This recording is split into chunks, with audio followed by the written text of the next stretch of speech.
matchs officiels en 1998 et depuis une quinzaine de jours, bien sûr, nous les avons entièrement visionnés pour déceler les détails les plus insolites. C'est une sélection collégiale et c'est un montage de Laurent Lachan.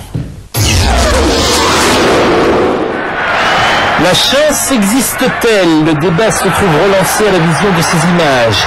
Est-ce de la réussite? Est-ce au contraire le talent que de marquer? Tout est compliqué avant d'être simple. Alors, il faut essayer.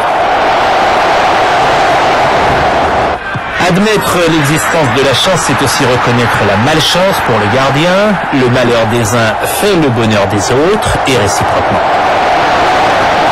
Le but contre son camp arrive toujours par surprise.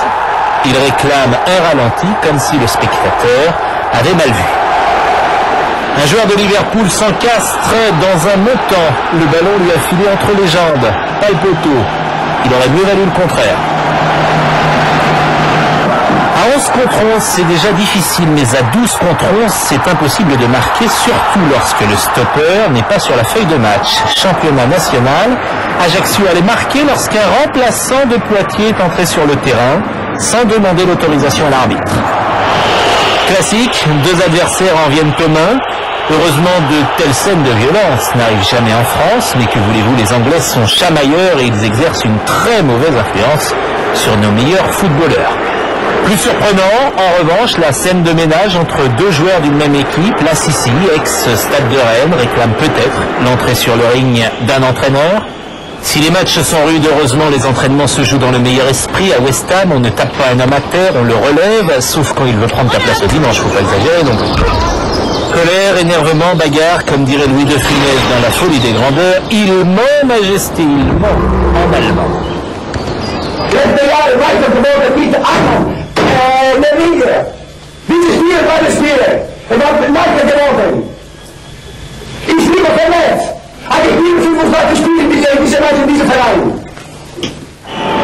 L'arbitre fait partie du jeu, hélas il n'a pas toujours la condition physique des joueurs professionnels. Toutefois, il reste solide dans ses décisions à preuve, il garde son carton rouge à la main.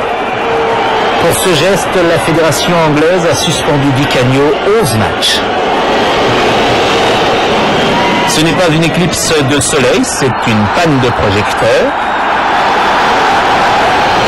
Chilavert inscrit plus de pénaltys qu'il n'en arrête. En Allemagne, le gardien d'Hambourg s'appelle Butt, B-U-2-T, but de Butt. But et rebut.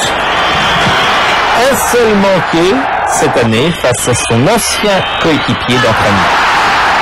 Mea culpa, mea maxima culpa.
Quelques coups francs et une combinaison astucieuse.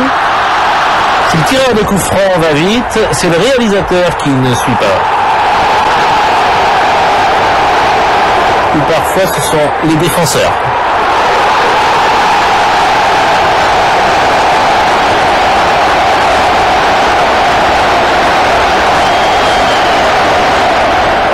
Il y a 20 ans, Michel Platini a marqué 2 coups francs dans le même match à Dinosov, dont un fut d'ailleurs refusé lors de l'Asiodrome Sampdoria Gênes il y a quelques jours. Mihailovic a réussi 3 coups francs directs dans le même match. Un gardien de but doit se renseigner sur la météo, ainsi il évite tout effort inutile lorsque la pluie est annoncée. À Valence, la flaque 2 joue libéraux, stopper et arrière latéral.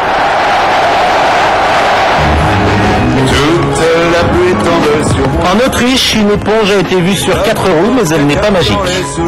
Les relations entre la Grèce et la Croatie ont connu une certaine froideur et même une période de gel complet. Zagreb Olympiakos, Ligue des Champions, décembre 98. Toujours cette année, la neige a envahi parfois les terrains, notamment celui de Zurich, mais les Suisses, eux, ont les moyens et des voitures efficaces. Ronaldo porte une chaussure légère venue de Rio Iduane pour les plages de Copacabana. Ronaldo pour qui les jeunes femmes ont le coup de foudre. Au sens figuré et non au sens propre, comme lors d'un match du championnat d'Afrique du Sud. Les places au milieu du terrain ne sont pas mises à la vente.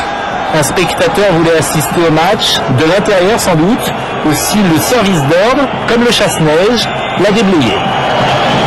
Lorsqu'on joue à Barcelone, l'important surtout c'est de ne pas faire simple. On gagne beaucoup d'argent, donc il faut faire compliqué. Anderson, coup du foulard pour marquer.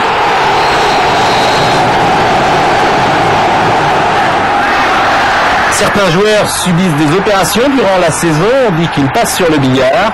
Ce n'est qu'une image. Le championnat espagnol est difficile pour le gardien de but. Il y a le Taureau, le Matador et les Picada, mais qui est qui?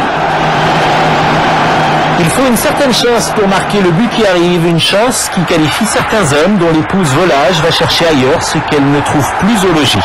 Une chance inscrite comme un nom sur le maillot du buteur. Le président connaît bien Zidane. En revanche, il a plus de mal avec Robert Pires. Également avec Thierry Henry.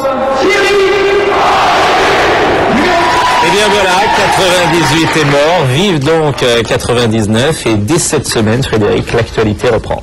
Merci, bravo Pascal, bravo à toute l'équipe. Alors la semaine prochaine, nous reviendrons à un téléfoot plus traditionnel parce que effectivement l'actualité aura repris avec les 16e de finale de la Coupe de la Ligue samedi. Cela dit, ne manquez surtout pas, dimanche prochain, un documentaire, un véritable film en fait d'une demi-heure environ, réalisé par Vincent Hardy sur la carrière de Zinedine Zidane. Beaucoup d'images, beaucoup de témoignages inédits, c'est somptueux, donc ce sera dans téléfoot. Notre invité sera Claude Simonet, le président de la Fédération française. Dimanche, au revoir.